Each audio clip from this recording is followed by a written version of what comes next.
Bueno, ahora vamos a continuar con la segunda clase de regulación de páncreas y regulación de la glucemia. Vamos a hablar entonces de la regulación de la secreción de insulina.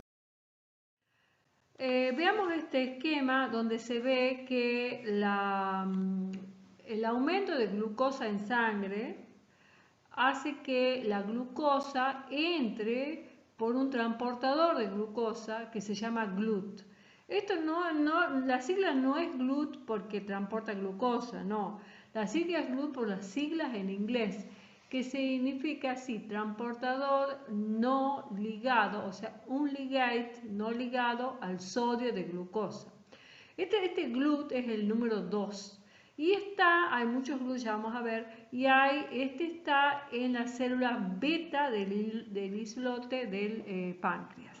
Bueno, entonces entre la glucosa, acá hay mucha glucosa, hay un transportador, este transportador funciona en forma directa, digamos, cuando hay glucosa, entra la glucosa a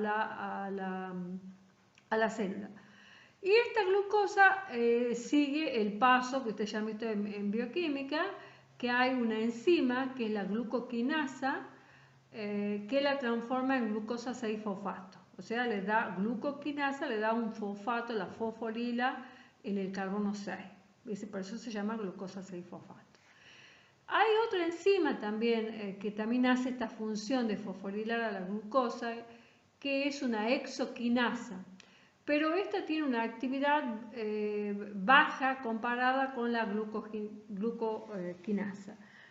Justamente hay una falla patológica en algunas personas que presentan diabetes porque esta glucoquinasa tiene fallas en su constitución de aminoácidos genéticamente, y estas personas tienen una diabetes que se llama diabetes MODI o MODI, que es la I de joven, diabetes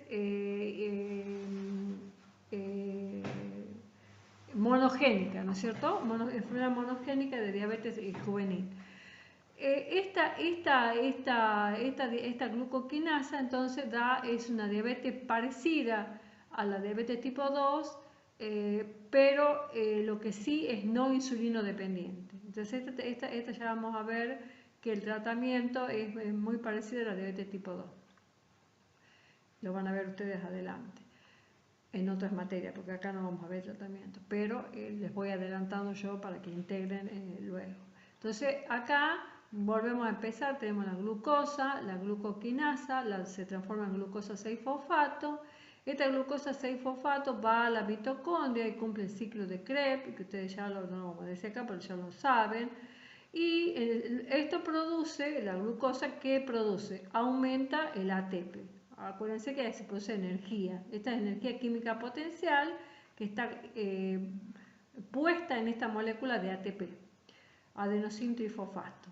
Entonces, cuando aumenta el ATP, obviamente la relación ATP-ADP, porque hay glucosa funcionante, ¿qué va a pasar? Aumenta la relación ATP-ADP. Ese aumento de la relación ATP-ADP inhibe a este canal de potasio. Entonces, este canal de potasio que antes estaba dejando salir potasio y que estaba hiperpolarizando la membrana, ahora está inhibido, o sea, está inhibido. Y entonces este canal de potasio no hiperpolarizaría la membrana, sino que dejaría de hiperpolarizar. Y si la membrana no se hiperpolariza porque no sale potasio, o sea, una vez después, la membrana va a aumentar su potencial de membrana. O sea, no va a aumentar, va a disminuir su potencial de membrana, va como a tender a despolarizarse. Entonces esa despolarización abre canales de calcio, voltaje dependiente, y entonces el calcio entra a las células porque están abiertos, se abren porque se ha despolarizado. Entonces entra calcio y ese calcio hace que lo que yo les contaba en la primera parte se peguen estas vesículas que tienen los gránulos de insulina zinc, se peguen a la membrana y exociten la insulina. Entonces repasemos. Ante una presencia de glucosa que está en aumento en el plasma, se activan los islotes y se termina ¿con qué? Se termina con la secreción de insulina, que es la respuesta fisiológica, y esto es lo que se llama la liberación regulada de insulina mediada por calcio en las células beta del páncreas. En las células beta del páncreas. Entonces acá vamos a entender este esquema es un poquito complicado, pero este esquema está en el estímulo para la liberación. No es que estoy sacando, estamos en la clase, estamos preparando con la bibliografía que ustedes tienen directos a mano y disponibles. Entonces acá vamos de nuevo a repasar. Acá teníamos, ¿se acuerdan de la diapositiva anterior? Acá teníamos la glucosa que entra, esa glucosa aumenta el índice ATP-ADP. Entonces el potasio que sale en potencial de reposo, ¿qué pasa? Deja de salir potasio porque se bloquea este canal de potasio ATP sensible, se bloquea. Al bloquearse no sale más potasio, ¿y qué pasa? Se despolariza la membrana. Bueno, veamos la regulación de la secreción. Acá, esto yo no les voy a leer porque justamente lo he puesto para que, digamos, no sea tan largo la parte del audio. Así que ustedes, por favor, lean esto es la regulación de la secreción, y ahí tienen todos los factores que intervienen. Los sustractos, los agentes potenciadores, el sistema nervioso autónomo, las enterohormonas y la regulación pancreática. Esto de nuevo sería lo que serían los mecanismos de liberación de la insulina en la célula beta. Yo acá empiezo con glucosa y termino con insulina. Voy a ser reiterativa en este mecanismo porque es importante que ustedes lo conozcan. Entonces acá tenemos glucosa, acá entra la glucosa, acá actúa la glucosinasa, la transforma en glucosa 6-fosfato, de allá va a piruvato, entra al ciclo de Krebs, produce CO2 y agua, más por supuesto ATP. Este ATP, el que aumenta el ATP puede, lo que yo les comentaba, ¿se acuerdan? Inhibir este canal de potasio, con lo cual este canal de potasio abre los canales de calcio y aumenta el calcio. ¿Qué es lo que faltaría de esto completar? Esto ya lo dijimos. ¿Qué es lo que faltaría completar? Ahora es que los aminoácidos o los cetoácidos o los ácidos grasos, cuando entran, se produce el metabolismo de estos, también van a producir piruvato y también se va a producir, ¿no es cierto?, producción de ATP. Lo otro es que hay que obtener inositol, estos son los segundos mensajeros que yo les hablaba también, que pueden aumentar el calcio, y este calcio aumentado ya sea por esta vía de la acetilcolina o de la fosfolipasa C, que actúan sobre la olvidaje S, estos segundos mensajeros aumentan el calcio, y el calcio en definitiva hace que los gránulos se produzcan, se acerquen a la membrana y se produce la exocitosis. Bueno, y acá están los fenómenos que tienen que ver con el aumento del AMP cíclico. Acá el AMP cíclico es un segundo mensajero que regula. Si aumenta el AMP cíclico, ¿qué pasa? Aumenta el AMP cíclico, yo fosforilo estas proteínas y ese aumento se traduce en una secreción de insulina. En cambio, otras sustancias, como por ejemplo la somatostatina, el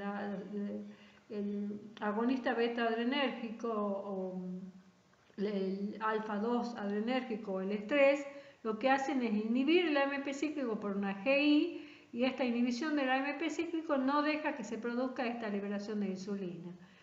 Y bueno, y acá ya acuérdense, el glucagón, el péptido, la L viene de LAI, el péptido similar a glucagón, ¿sí? El glucagón símil 1, esto se usa mucho, es una droga nueva en la terapéutica del tratamiento de la diabetes tipo 2, esta sustancia, y efecto de los beta adrenérgicos, lo que hace es aumentar el AMP cíclico y son secretagogos, estas sustancias son secretagogos de insulina. Acá, ¿qué es lo que importa que ustedes entiendan?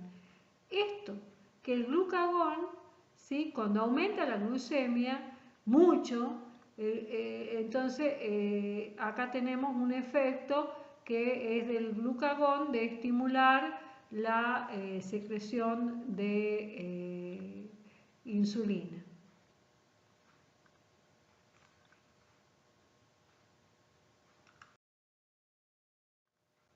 Lo que yo, bueno, pasemos antes de los estímulos, esto para la secreción de insulina. Quiero hacerles recordar en la diapositiva anterior que este efecto del glucagón, que vendría a ser como un feedback negativo ante la hiperglucemia, es solamente, no es en las células que secretan, o las células delta que secretan glucagón, sino en las células del beta del páncreas, ¿no? Eso tiene que tenerlo bien en claro. El efecto del glucagón, vamos a ver después cómo el efecto del glucagón en las otras células que secretan, que están en el islote, ¿sí? Y después cómo es el efecto en el hígado y toda esa historia que es digamos, son opuestos a la insulina. Pero este es un efecto sobre, repito, las células beta del islote pancreático, ¿sí? Sobre las mismas células que están formando insulina. Bueno, aclarado esto, veamos entonces cuáles son los estímulos que los efectores que producen la estimulación de la liberación de insulina. Entonces tenemos los estímulos primarios y tenemos el estímulo primario para la liberación de insulina es la glucosa. Después tenemos los aminoácidos. Pero no todos, sino los que están acá entre paréntesis, ¿sí? Lo van a leer ustedes. Los cetoácidos y los ácidos grasos libres. Todos al metabolizarse aumentan la concentración de ATP-ADP e inhiben los canales de potasio ATP sensible, y eso ya saben, estimula la liberación de insulina. ¿Cuáles son los agentes potenciadores? Tenemos, por ejemplo, el neuronal, el olor. Ya antes de comer, si sentimos un olor a comida, ya sabemos que vamos a tener una ingesta. Esa ingesta seguro va a tener hidrato de carbono, y va a aumentar la glucemia en la sangre, o proteína, lo que sea, va a aumentar más rápido si son hidratos de carbono. Eso lo han visto ya en lo que es en el trabajo práctico de dieta, de índice glucémico. Entonces, bueno, entonces el olor, bueno, ante esa comida que vamos a comer ya nos adelantamos y ya empezamos a segregar insulina. Hay agentes hormonales que responden a los hidratos de carbono en el duodeno. Cuando ya llega los hidratos de carbono al duodeno, hay liberación de insulina. Los agentes potenciadores son por estimulación del IP3 y el diacilglicerol, ya lo hemos visto, y la acetilcolina. El sistema nervioso parasimpático por proteína quinasa C, por la estimulación por adrenalato ciclasa y aumento de AMP cíclico. Ya hemos visto también eso, adrenalina, no adrenalina y el efecto beta. Y el polipéptido pancreático a través del canal L y el glucagón, la secretina, la pancreosimina, el péptido inhibidor gástrico, este también aumenta la liberación de insulina, es un potenciador, la gastrina, la colecitoquinina y el enteroglucagón. El enteroglucagón es lo que yo le había hablado a ustedes, del péptido similar al glucagón, el 1, y también está el enteroglucagón 2. Los que inhiben. Bueno, acá vemos un mecanismo de feedback negativo, es decir, empezando por acá tenemos, si aumenta, a ver, empecemos acá, aumenta la glucosa, aumenta los aminoácidos y aumenta los ácidos grasos libres. ¿Qué va a pasar? Todas estas sustancias cuando aumentan en sangre, ¿qué va a pasar? Se produce, estimulan acá aún más la secreción de insulina. Esta insulina hace lo que tiene que hacer, o sea, ¿qué es lo que hace? Disminuye la glucosa y los aminoácidos. La glucosa la saca y por entrada de la glucosa a los tejidos, sobre todo al músculo esquelético, a todos los tejidos del organismo, ¿sí? Y ahí disminuye la glucosa y esa disminución de la glucosa cierra este feedback negativo y ahí ya cuando hay disminución de la glucosa ya se inhibe la secreción de insulina. Entonces este es el circuito de feedback de la regulación de la glucosa. O sea, aumenta la glucosa, se secreta insulina, esto hace que disminuya la glucosa y esto hace que se inhiba o se deje de secretar insulina porque pues ya no hace falta, ya disminuyó la glucosa. Entonces esto sería, el efecto inhibitorio sería hormonas por inhibición del AMP cíclico, la adrenalina, la noradrenalina, el efecto alfa-2, el estrés, la somatostatina, y el otro efecto inhibitorio del sistema nervioso autónomo modulador, que es el sistema nervioso parasimpático, como la aceticolina, ya dijimos que lo estimula, pero el sistema nervioso simpático inhibe la secreción de insulina. Los estímulos para la liberación directos, bueno, ya tenemos acá, tenemos los que se dividen en 6. Yo los he puesto con letras A, B, C, D, etc. Bueno, acá vamos a detenernos un poquito acá. Yo no tengo en este momento un pizarrón, pero bueno, acá ya habíamos dicho que estimula la secreción de insulina, sobre todo el aumento de la glucemia en sangre. ¿Cuál es la proporción normal de glucemia en sangre en ayunas o en ayuno? Es de 70 a 100 miligramos, está más puesto ahí, es miligramos por decilitro. Es decir, bueno, algunas sociedades, como la Argentina, aceptan que puede llegar hasta 110, pero bueno, vamos a hacerlo lo más estricto, o sea, hasta 100 miligramos. 150 puede aumentar la cantidad de glucosa cuando después de lo que se llama una glucemia después de una comida, al azar, ¿sí? o postprandial. El umbral entonces en ayuno es una glucosa mayor a 100, ya hay que tener, ahí está bien puesto, 100 miligramos por decilitro, ¿ven? Acá decía miligramos, acá es miligramos por decilitro, miligramos por decilitro. Mayor a 100, ya hay, se produce, cuando pasa eso en sangre, cuando se supera ese umbral de 100, ya hay una respuesta rápida, monofásica de la glucosa, que es a través de los GLUT o una movilización de los GLUT. Esa respuesta bifásica, que es la primera parte, la parte esta monofásica en forma de pico, se produce a los 5 minutos. Pero cuando supera los 150 o los 200, ya esta respuesta se transforma de monofásica a bifásica. O sea, 100 aparece el pico y después acá ya aparece, después del pico, aparece lo que se llama una meseta. ¿Qué es una meseta? Es una liberación sostenida de glucemia. Entonces tenemos un pico y una meseta, entonces sería bifásica. La primera parte de la respuesta es una respuesta rápida monofásica y la segunda es una fase sostenida en forma de meseta que dura más tiempo. La primera entonces hemos dicho que es de 5 minutos y la segunda por solamente movilización de los GLUT y la segunda dura 30 minutos. ¿Por qué? Porque en esa respuesta hemos dado tiempo a que se sintetice la insulina. Ahora, ¿qué es lo que es la curva de tolerancia o la PTGO o la TGO? La prueba de tolerancia a la glucosa es cuando hacemos una tolerancia a la glucosa y le hacemos la prueba. Acá habría una P, digamos, ¿no? Prueba de tolerancia de la glucosa oral. Esta prueba de tolerancia a la glucosa oral se hace en individuos. Después le vamos a dar problemas de aplicaciones clínicas. Por ejemplo, un individuo que es obeso, que ustedes ya han visto cómo se saca el índice de masa corporal, que está en obesidad grado 1, o sea, que lo normal es un IMC para que no sea obeso de 25 y hasta menos de 30, ¿no es cierto? Ya tendríamos una obesidad leve o moderada. Entonces un individuo que tenga una obesidad moderada, 29, este individuo resulta que, vamos a hacer un ejemplo,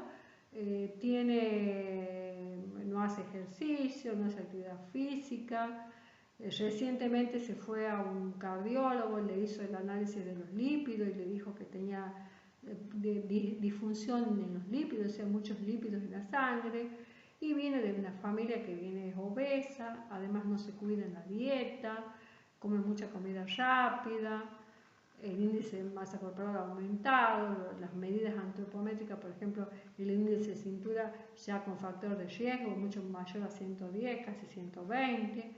Entonces uno, ¿qué hace? Bueno, le dice, ¿cuánto tiene usted de glucemia en ayunas? Usted ha hecho bien el ayuno, tiene, bueno, tengo de glucemia en ayunas, tengo 105, 101. Entonces ahí se tiene que prender la alarma. Entonces dice, bueno, no tiene 126, porque 126 en ayunas ya sería que estaría diabético, pero tiene 101. Y tiene todos esos otros factores de riesgo que me estarían indicando que ese individuo tendría un síndrome metabólico. ¿Qué es lo que se le hace? Se le hace una prueba de tolerancia a la glucosa oral, una prueba de TGO. Esta prueba de TGO, ¿en qué consiste? Yo lo someto a un estrés hiperglucémico a ese individuo y le doy que tome vía oral 70 gramos de glucosa oral y después, o sea, yo le tomo sangre en ayuna, le doy que tome eso. ¿Cómo se hace la prueba de tolerancia oral? No es motivo de decirles de la parte bioquímica ni la prueba, pero tiene que tomar una cierta velocidad, ¿sí? En un cierto tiempo, y después que se tome esa cantidad de glucosa en tantos mililitros que se le da a la persona, que eso lo va a hacer el bioquímico, espera 2 horas y se mide. Antes se medía a la hora y a las 2, pero ahora ya se ha visto que no tiene sentido hacer la curva de la prueba de TGO, sino que ahora solamente con el valor de 2 horas ya no sirve para decir si hay o no problemas. Entonces a las 2 horas, ¿qué pasa? Yo tengo que si a las 2 horas tengo menos de 140, ya no puedo pretender tenerla a las 2 horas a la basal. Obviamente, yo a las 2 horas ya voy a tener una glucemia, pero tiene que ser menos de 140. Entonces ese individuo va a estar normal. Pero si yo la tengo a las 2 horas a la glucemia entre el rango de 140 y 199, sin llegar a los 200, ¿yo qué voy a decir? Que hay una respuesta alterada, una respuesta a la glucemia alterada, o sea, hay una intolerancia a la sobrecarga de glucosa. Esa respuesta es en este rango, entre 140 y 199. Y si a las 2 horas, lamentablemente, yo tengo 200 ya directamente, ya no tengo intolerancia a la glucosa, ya tengo un problema de disfunción de regulación de la glucemia o una diabetes tipo 2, o sea, mayor de 200 miligramos por mililitro. Bueno, para eso sirve esta prueba de la TGO. Entonces, como ustedes ven, como dos individuos que, entonces, le hago esta misma prueba a un individuo que tiene 100, 101, pero que no tiene factores de riesgo, ¿y qué pasa? Le hago la TGO para quedarnos tranquilos, y le sale que tiene menos de 140, 139, pongamos 135. Yo ya me quedo tranquilo, ese individuo no tiene intolerancia a la glucosa. Entonces ese individuo no tendría problemas con el metabolismo de la glucosa. Si este individuo que es intolerante a la glucosa, que ya tiene una TGO, una prueba de TGO alterada, con valores, por ejemplo, de 180 después de las 2 horas de glucemia, este individuo, si no se cuida y no sigue estrictamente una dieta y unas medidas higiénico-dietéticas al respecto, este individuo va a tender, o sea, va a seguir por el carril de convertirse de obeso, con todos los factores de riesgo, intolerante a la glucosa y encima dislipemia, que es lo que yo veo en el caso clínico de ejemplo, se va a convertir seguramente en un individuo con diabetes tipo 2 ya y va a necesitar ayuda terapéutica para controlar su glucemia. Entonces es muy importante prestar atención a esta enorme cantidad de individuos con sobrepeso y con medidas antropométricas, sobre todo el control de cintura alterado, y con factores de riesgo, de malos hábitos alimentarios y sedentarios, ya ahí con eso nada más, con esos 3 puntos o 4, ya con eso ya tenemos un síndrome metabólico o una persona que va a pasar, si no se cuida, a ser en un futuro cercano, tal vez muy cercano, o en un futuro medianamente cercano, a convertirse en un diabético tipo 2. Bueno, ahora veamos, esto es para ilustrarles cómo, qué es lo que pasa con la secreción de insulina y cómo la insulina puede o no estar ya alterándose para regular la glucemia tanto en ayunas como después de una ingesta de alimento o un periodo postprandial.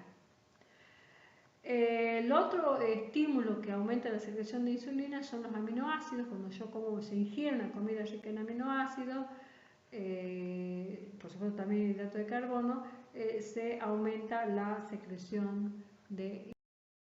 Voy a cortar acá y después vamos a iniciar la charla. Bueno, acá es lo que yo les decía, bueno, retomando la clase, acá está las sulfonilureas.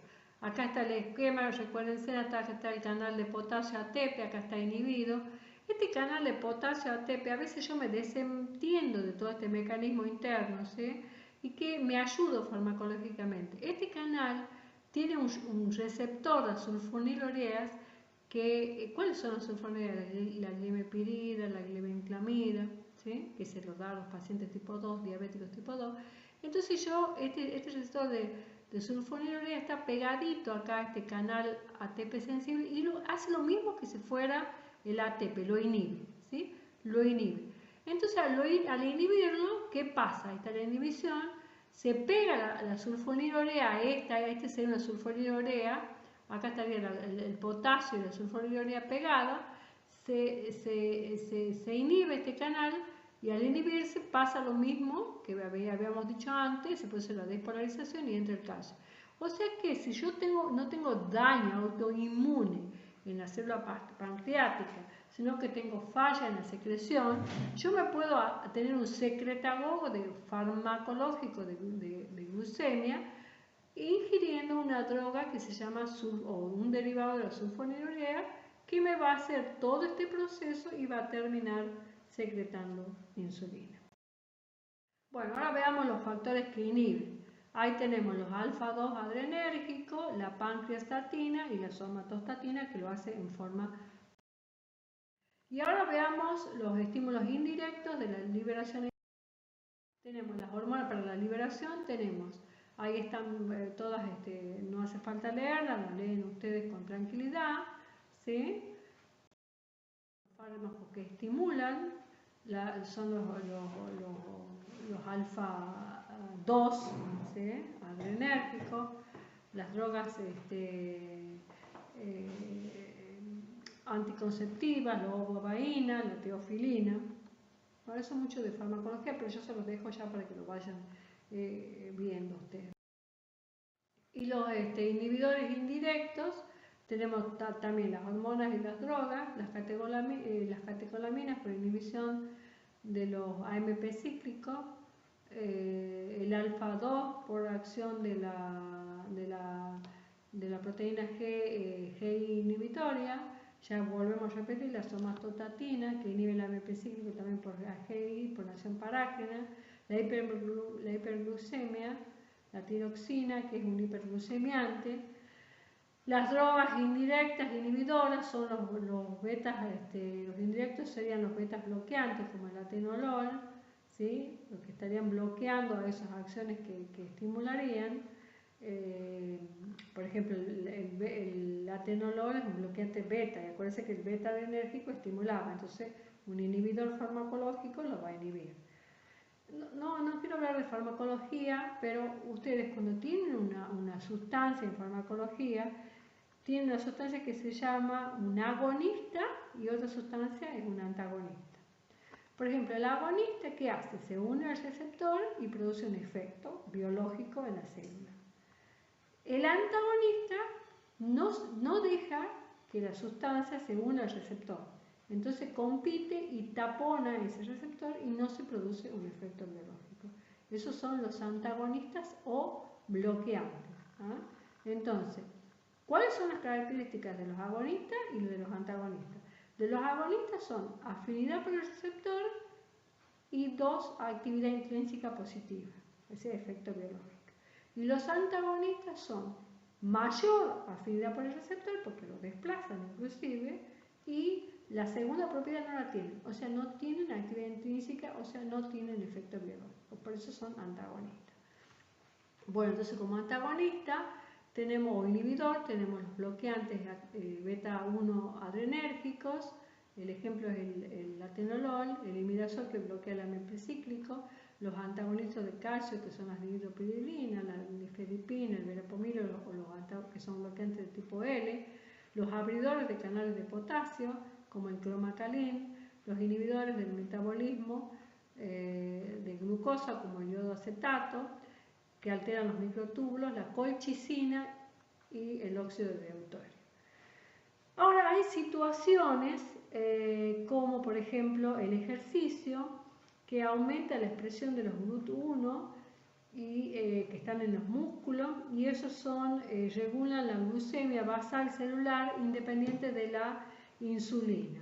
Y el GLUT4 que está en el tejido adiposo y el músculo que es regulado por insulina. Y hay otras situaciones, como por ejemplo el ejemplo que yo he dado con la obesidad, que tiene resistencia a la insulina y tienen hiperinsulinemia y tiene lo que se llamaba antes el cuarteto de la muerte, síndrome X, ya no se le llama así, ya se le llama síndrome metabólico, que es, aparte de la obesidad, tiene intolerancia a la glucosa, pueden tener hipertensión, dislipemia, bueno, son muchos factores de riesgo asociados que cuando se juntan todos forman ese famoso, ya no se le llama ya a esos síndrome X, pero ustedes por si lo ven, yo se lo pongo acá, es el síndrome metabólico, digamos, con los factores de riesgo que ya les había explicado. Bueno, vamos a pasar al sitio a la vida media de la insulina y al transporte. Acá tenemos, bueno, esto se lo dejo, tiene una vida corta media, está retenida en un solo pasaje por el riñón, pero también la puede estar en forma libre, ¿no? Cuando hay disminución de la glucemia, puede haber un 20% de la proinsulina en sangre, el péptido C está a isoconcentraciones de insulina, pero como tiene mayor vida media, se lo usa, tiene una vida media 10 veces más, o sea que no dura 5 minutos, o sea que dura una hora, 50 minutos. Eso es bueno para los términos bioquímicos, poder dosarlo. Entonces se puede dosar el péptido C y ¿qué pasa? Y uno dosa el péptido C, si el péptido C está en buenas concentraciones, uno le puede hacer un diagnóstico diferenciado de si hay o no, hay, digamos, fallas en la secreción de insulina o si hay una falla en los receptores de insulina porque la insulina está segregada bien. Pero también sirve como ayuda en la cuestión terapéutica de las personas que se inyectan insulina. ¿Por qué? Porque cuando se inyectan insulina no se inyectan péptido C, sino que se inyectan insulina sola. Entonces, si uno quiere saber cómo está la secreción endógena de insulina, puede dosar este péptido C y vamos a tener un parámetro también de donde poder hacer un algoritmo o ubicar esto. Bueno, eso lo van a ver ustedes en la parte clínica. Bueno, ahí está escrito un poco lo que yo les decía. Los métodos de dosaje de insulina son de las concentraciones son por radioinmunoanálisis. Estas son las concentraciones normales, son de 5 a 15, yo estoy hablando de la insulinemia normal, ¿no? De 5 a 15 unidades internacionales por mililitro. El índice OMA, cómo se lo calcula, que ya ahora no se lo usa mucho, pero bueno, lo van a sentir nombrar, o IH o IHR, que es el índice de resistencia OMA-R, y cuál es la fórmula, que es la insulinemia por la glucosa en ayunas dividido por este número 22,5, y eso nos da un valor en insulina en microgramos, microunidades por mililitro, y la glucosa en milimoles por litro. El rango normal es, no tiene que ser mayor a 3, o sea, si es mayor a 3 ya se habla de una índice OMA alterado. Bueno, vamos a ir ahora al otro punto, que era la interacción hormona-receptor en bioquímica. Ahí está la insulina, cómo se une a su receptor en formas, es un homodímero, se dimeriza dos moléculas de insulina para entrar a receptores, y ahí está digamos, la parte que se internaliza del receptor, que es la subunidad beta, la que traspasa la membrana y llega al espacio intracelular. Ahí está. Entonces esto sería una molécula de insulina unida al receptor. Y ahí están los mecanismos de interacción. Esto también es de bioquímica. Solamente vean ustedes acá los efectos fisiológicos: transporte, síntesis proteica, síntesis lipídica, síntesis glucogénica, crecimiento y expresión de genes. ¿Sí? Ahí está la insulina unida al receptor homodimerizado. Ahí está cómo se activa el ATP, y ahí está el receptor, digamos, el receptor, el sustrato. La S viene del sustrato, del receptor de insulina 1, este SRI o IRS en castellano, sería el segundo mensajero intracelular, porque acuérdense que la insulina actúa promoviendo en el núcleo, ¿sí? promoviendo la síntesis de todas estas sustancias. Acá tenemos, para finalizar esta parte de la clase, tenemos que hay los diferentes tipos de GLUT. Ahí tenemos, todo tienen 12 pasos transmembrana, y hay 12 tipos. Bueno, acá esto está dibujado menos hasta el número 6, pero hay 12 tipos, y ahí está, ustedes lo van a leer con tranquilidad, en dónde está y en cada lugar cada uno. El GLUT2 ya lo habíamos dicho, ¿no es cierto? Está en las células beta insulares del islote, ¿sí? Y después el GLUT4, también lo habíamos mencionado, en el músculo esquelético y en el tejido adiposo. Y después tenemos que en el GLUT1 está en el cerebro, en la placenta y en el feto. ¿Y qué diferencia tiene esto?